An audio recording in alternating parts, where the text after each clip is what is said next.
Hello, everybody. I hope you're doing well. I want to begin today by reading these words from Genesis chapter 1. In the beginning, when God created the heavens and the earth was formless, and darkness covered the face of the deep, while a wind from God swept over the face of the waters. Then God said, "Let there be light." And there was light. And God saw that the light was good, and God separated the light from the darkness. And God called the light day, and the darkness he called night. And there was evening, there was morning the first day. And God said, "Let there be a dome in the midst of the waters, and let it separate the waters from the waters." So God made the dome and separated the waters that were under the dome from the waters that were above the dome. And it was so. God called the dome sky. And there was evening, there was morning the second day. And God said, "Let the waters under the sky be gathered together into one place, and let the dry land appear." And it was so. God called the dry land earth, and the waters that were gathered together he called seas. And God saw that it was good. Then God said, "Let the earth put forth vegetation, plants yielding seed, fruit trees of every kind on the earth that bear fruit seed within them." And it was so. The earth brought forth vegetation, plants yielding seed of every kind, and trees of every kind bearing fruit. And God saw that it was good. And there was evening, there was morning the third day. And God said, "Let there be lights in the dome of the sky to separate the day from the night, and let them be signs and seasons, and for days and years, and let them be lights in the dome of the sky to give light upon the earth." And it was so. And God made the two great lights, the greater light to rule the day, and the lesser light to rule the night, and the stars. And God set them in the dome of the sky to give light upon the earth, to rule over the day and the night, and to separate the light from the darkness. And God saw that it was good. There was evening and morning the fourth day. And God said, "Let the waters bring forth swarms of living creatures, and let birds fly above the earth across the dome of the sky." So God created the great sea monsters, and every living creature that moves of every kind with which the waters swarm, and every winged bird of every kind. And God saw that it was good. God blessed them, saying, "Be fruitful and multiply, and fill the waters in the seas, and let the birds multiply on the earth." And there was evening, and there was morning, the fifth day. And God said, "Let the earth bring forth living creatures of every kind, cattle and creeping things, and wild animals of the earth." And it was so. God made the wild animals of the earth of every kind, and the cattle of every kind, and everything that creeps upon the ground. And God saw that it was good. Then God said, "Let us make humankind in our image, according to our likeness, and let them have dominion over the fish of the sea, over the birds of the air, over the cattle, and over all the wild animals." So God created humankind in God's image. In the image of God they were created. Male and female, God created them.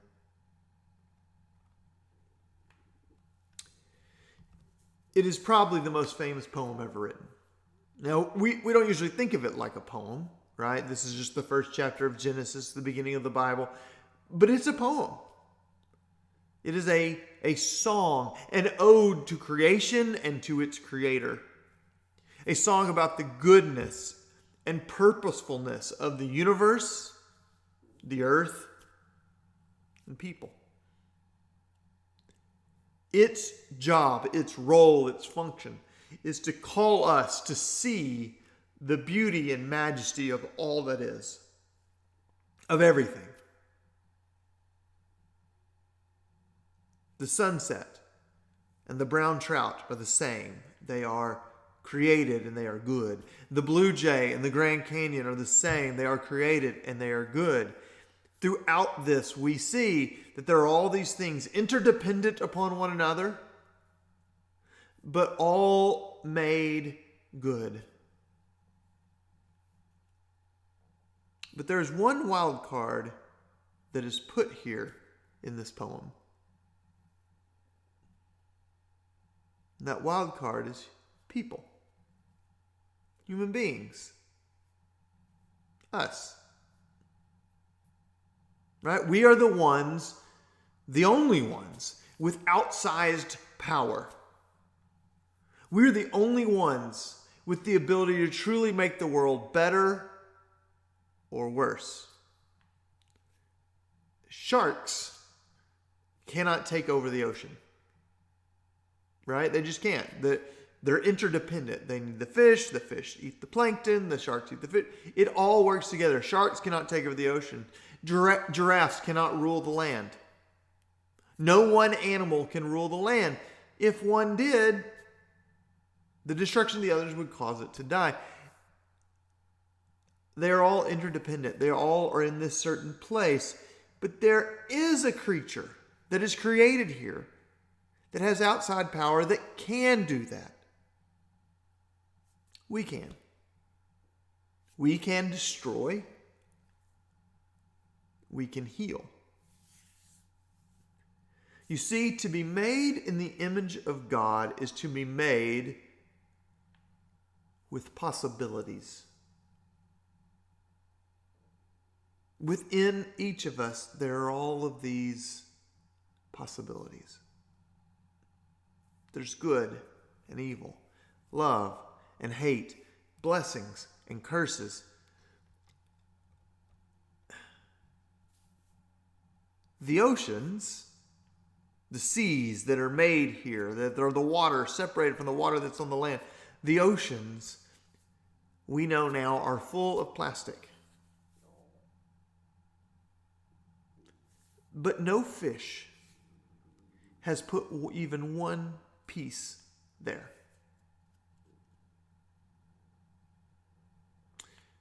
Baby birds are rescued, fed from a dropper, its little wing healed.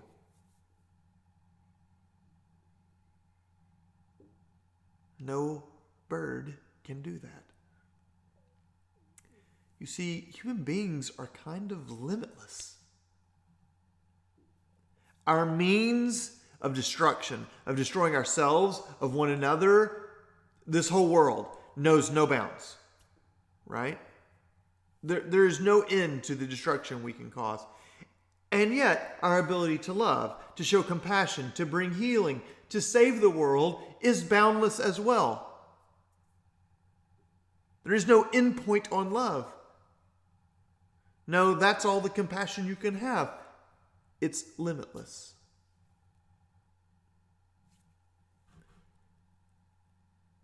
But what's interesting is, while our ability to destroy and our ability to heal are both limitless, I cannot spread love nearly as fast as I can hate. And there's a reason for that. You see, evil can be done alone. But love, true love, is a community effort.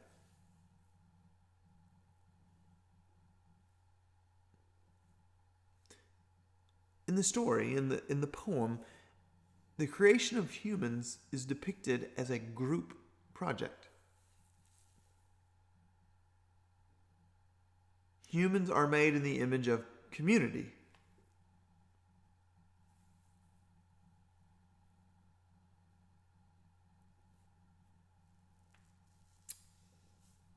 On October 1st, 2017, Stephen Paddock opened fire upon the crowd attending a music festival on the Las Vegas Strip. Between 10:05 and 10:15 p.m., he fired more than 1,000 rounds. He killed 58 people. He wounded over 400. And the panic that ensued because of his firing resulted in hundreds of more injuries.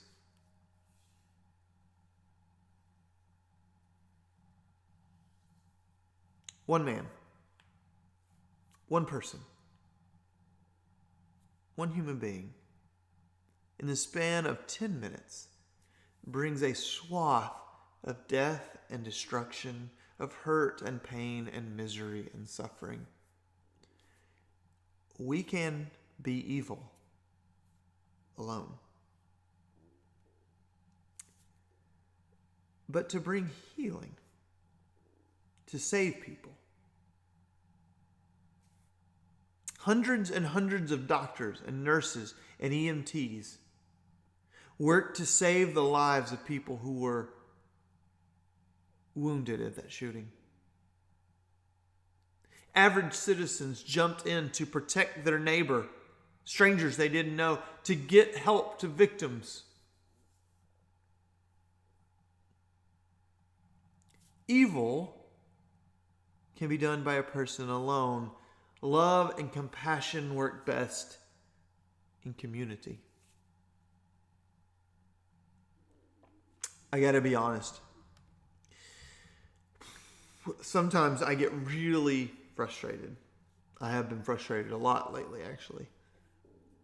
Because it seems like there's not much that I personally can do to change the world, to make things better. Like, how can I fix things? How can I make things better? Right? It's like I'm looking for, I need the plunger. If I just plunge this toilet, I can fix that, right? I love problems like that. I love it when the doorknob is broken and I can go to Lowe's and buy a new doorknob, take the old one off, put the new one on, and now the door shuts good. It's like, oh, I fixed it. I want that with the state of the world. I want to make things better. I want to fix things.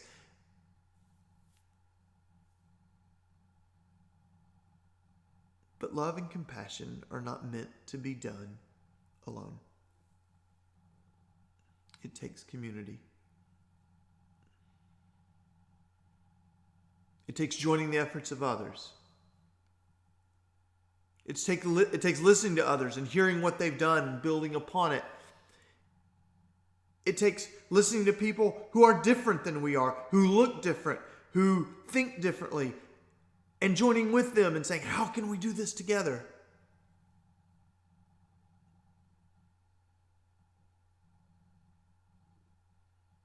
One of the most beautiful things that I've seen in the last week is the hundreds and hundreds of thousands of people trying to fix a problem together.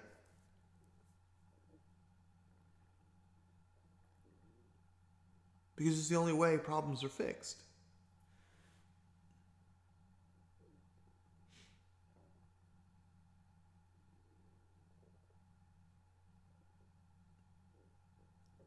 The plastic doesn't get removed from the ocean because I decide it should. It gets removed from the ocean because we work together.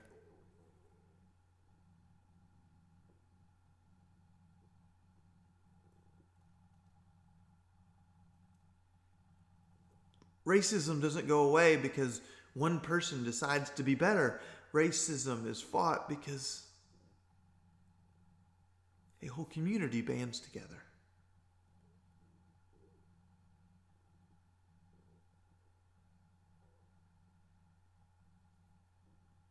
If you want to go fast, you travel alone.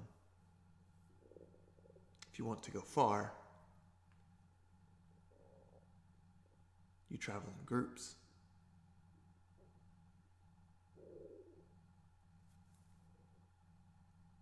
We were made in the image of community love.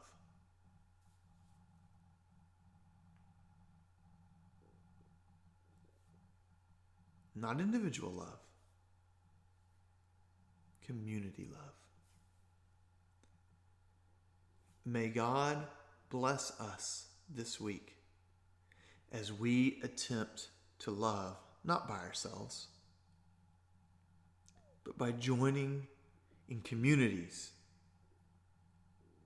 by joining with others, by seeking to bring healing and compassion, not as a lone wolf, as a member of family, as a member of the family of this world.